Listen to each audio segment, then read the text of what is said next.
வணக்கம் மக்களே. காலையில் அம்மாவுக்கு 9 மணி அபிஷேகத்தெல்லாம் பார்த்தீங்க. இப்போ அம்மாவுக்கு நெய்வேத்தியம் படைக்க போகிறேன். என்னென்ன படைக்க போகிறேன் வாங்க பார்க்கலாம்.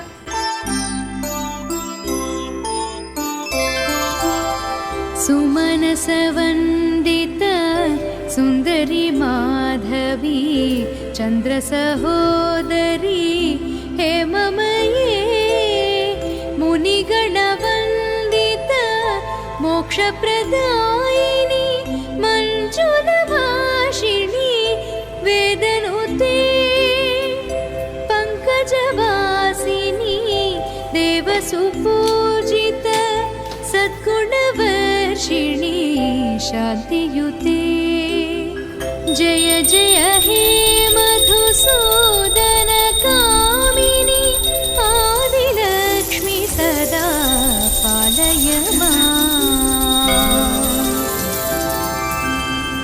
ऐ कलिकल्मष नाशरि कामिनी वैदिकरूपिणी वेदमये